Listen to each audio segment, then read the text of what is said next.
So we're approaching about a month and a half, almost 2 months of baseball being back, and I just want to say I was a shell of a man without baseball, so I'm just happy it wasn't canceled. But today we're going to go ahead and react to the latest power rankings from MLB.com, and we're going to go ahead and see if any teams are ranked too high or any teams ranked too low, because in 4 or 5 months, we're going to look back at this video and say, hey, that team was the real deal, or ooh, that team was a fraud. So we're gonna go 5 teams at a time. So according to MLB.com, these are the bottom of the barrel, the worst teams in MLB. We have the Reds at 30, the Royals, the Nationals, the Pirates, and the Orioles. And I feel like if you took a poll of fans before the season started, they would probably rank these 5 teams as the worst going into the new season. So I have no problem with the Reds being at the last spot because they botched the offseason, they traded away everyone, they didn't sign the proper pieces, and then they just lost a game in which they no-hit their opponent, so I feel like they rightfully deserve the 30 spot. The Royals, I understand what they're trying to do. Daniel Lynch has been pretty solid so far as kind of like a 2 or 3 starter. I don't really know much about the other starters aside from Brad Keller, who had a good start, but I'm not sure what he's doing nowadays. Bobby Witt, he's starting to get more comfortable. I think he has a 750 OPS in the month of May. The Nationals, it's like Juan Soto or bust. I mean, I will give some credit to Josh Bell. The man has been a really good, and even Maikel Franco on the other side of the diamond. But aside from that, Nelson Cruz hasn't really been performing all that well. The Pirates, what are they doing? O'Neal Cruz is doing very well in the minors, and I think that defensively he's getting better and better as an outfielder. So if you want to keep putting Kevin Newman out there, that's fine by me. I guess if you want to just keep throwing that in the fan base's face, whatever. And then the Orioles are worried about their future. They are not concerned about what happens in 2022. DL Hall, Grayson Rodriguez, Ali Rutschman, they're just trying to get their pieces in place to make a run for 2023 and beyond. The only thing that the Orioles can do this year is overachieve, much like what the Tigers did last season in 2021. And speaking of the Tigers, there they are. So it's the Tigers, the A's, the Rangers, the Cubs, and the Red Sox. The Red Sox actually went down a spot. So if you see the number next to the team name, that is what they were in the previous week. So they are now out of the top 20 according to Major League Baseball. I understand the Tigers being this low because they have kind of been decimated by bad performance and injury. So Casey Mize, he's out. Austin Meadows and Victor Reyes, they both left in the same game. Akil Baddoo was sent down. So a lot of their contributors aren't contributing right now, whether it's because they suck or they're just not healthy right now. Tarek Skubal has been fantastic. I would consider him to be the new ace for the Tigers. Aside from that, not really too much to write home about. Erod, he's been all right. Javi Baez, the same kind of story. But I really feel like at the end of the season, Spencer Torkelson, Riley Green, they're going to get hot, and I feel like they're going to be contributors and make sure that the Tigers are a top 20 team at the end of the season. At least that's my opinion. The A's, they really overachieved the first month of the season. I will give them some credit for showing up and actually playing for their fan base, at least the fans that decided to show up. So good for them. I really like Frankie Montas. I really like Zach Logue or Logie. And then there's a few other pieces. Hopefully Kevin Smith can get more comfortable. But the A's, to me, are definitely a bottom 10 team. I don't mind putting them at 24. The Rangers playing a little bit better as of late. Corey Seager is starting to get hot. Marcus Semien, I mean, if you guys know the number for the police, 911, call 911 on Marcus Semien because my man is stealing money from the Texas Rangers. Crossing my fingers that he bounces back, but right now that contract is looking horrific. I really like Dane Dunning and Al Leiter, that's his father. Jack Leiter, he looks like he's going to be the real deal, so maybe the future isn't now for the Texas Rangers. We're looking towards 2023, 2024, and beyond. The Cubs, somewhat of the same story. I really feel like Seiya Suzuki bursted onto the scene, and that was a fun story, but he's kind of regressed since then. I'm hoping that he can keep it up for the entirety of the 2022 season because he is very fun to watch. And in terms of pitchers that you can really depend on, Justin Steele, in my opinion, that's about it. Kyle Hendricks, he's kind of hit or miss to begin 2022. So again, I'm just throwing out different pieces to be optimistic about. I'm not really trying to poo-poo on any of these teams. So if I leave out a pitcher from the Cubs that is doing well, don't take offense to that. I'm just trying to highlight a few players. So now we have to talk about the Red Sox. Everything that could go wrong for Boston has gone wrong. There was the whole COVID issue with Tanner Houck, and I feel like a few other teammates. Chris Sale, he had that injury to his midsection, so he's missing some time. The Boston Red Sox offense has been scuffling a little bit. They're looking better as of late, but then again, they lost 7-1 against the Rangers yesterday at the time of this recording. So let me know in the comment section down below, what do you make of the Boston Red Sox as well as the Tigers? Because both of those teams had high expectations for 2022, and for right now, they're underperforming. A team that is overperforming the Diamondbacks. They kicked the Boston Red Sox out of the top 20. So we have the Diamondbacks, the Rockies, the Marlins, the Guardians, and the Phillies. So the Diamondbacks and the Rockies, at least in my opinion, are two teams that are overperforming. And I say that with love because I feel like they can actually possibly keep this up. Actually, I will say the Rockies kind of scare me because, again,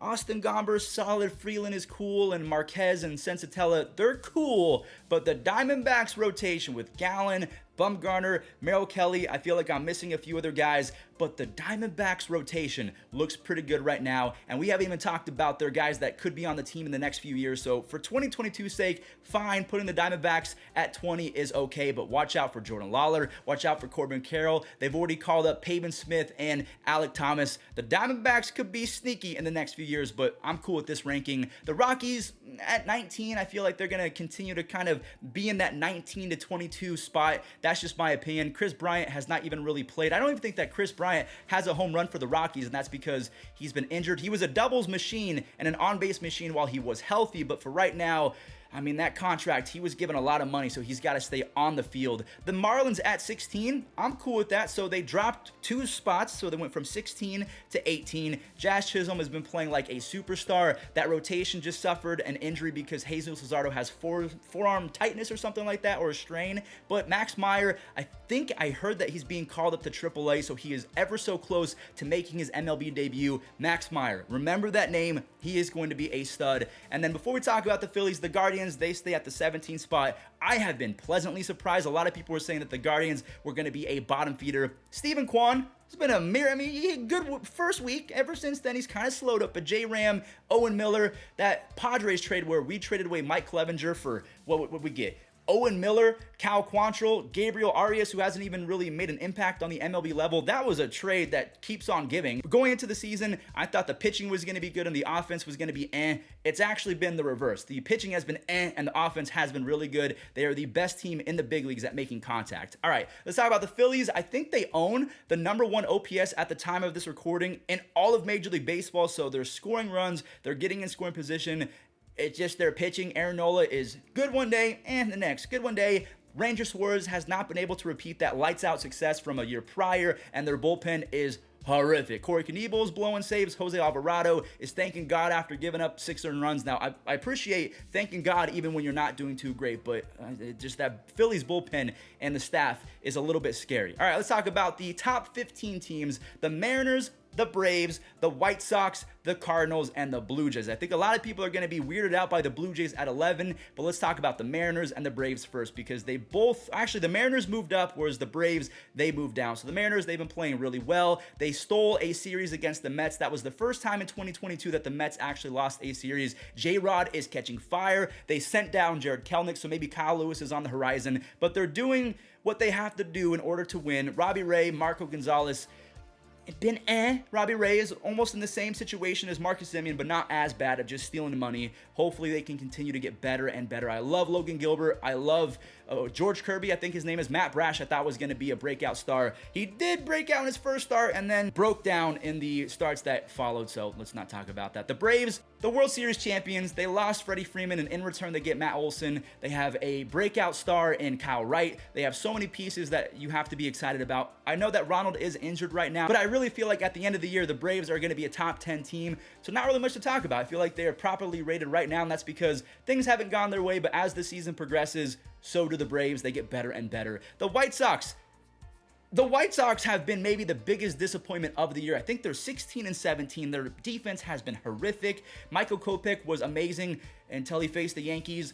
Dylan Cease was amazing until he faced the Yankees. So the Yankees are a problem no matter who you are. So maybe that's just one of those series that you write off as the Yankees are really good. But the White Sox have to get healthy and they have to start playing better defense. That's really all that you have to say in that department. The Cardinals, they were 12 last week and they're 12 this week. I really like that offense. Nolan Arenado is breaking out, but their issue right now is Paul DeJong. They sent him down, fine. Edmundo Sosa is pretty good, but when are you going to call up Nolan Gorman? I don't have any other questions for the Cardinals aside from that. Nolan Gorman is primed, he's ready, he's been marinating, and he is ready to be served. Please call up Nolan Gorman yesterday. All right, the Blue Jays, they were ranked 7, and then they got handed a series loss against the Guardians, and then they have not been playing very well.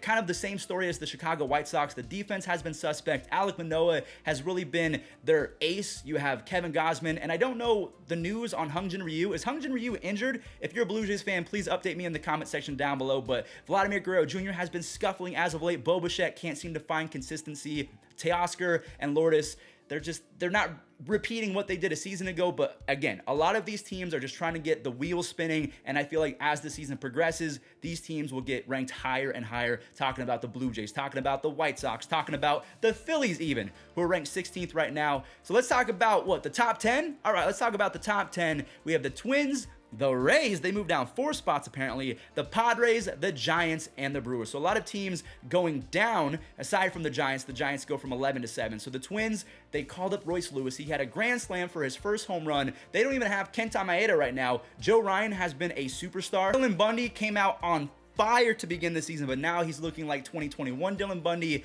I don't know if he's ever going to be able to replicate consistent success like he did in 2020 in that shortened season. So the Twins, that offense is going to carry them. Byron Buxton is literally Jesus Christ himself in cleats. Like over the last 2 seasons in terms of production, he can only be rivaled by prime Mike Trout. That is not hyperbole. I'm going to throw up these stats right now. Defensively, speed, arm, whatever you need, Byron Buxton is going to give it to you. We have the Rays. Again, they're 24th in payroll. They always get away with being cheap because they understand the fundamentals. They understand how to construct a ball club. They use their bullpen to perfection. The Rays, I was kind of bullish on them last year, but I am really starting to come around to that system that they have in place. They're just fun to watch. Wander Franco is a joy.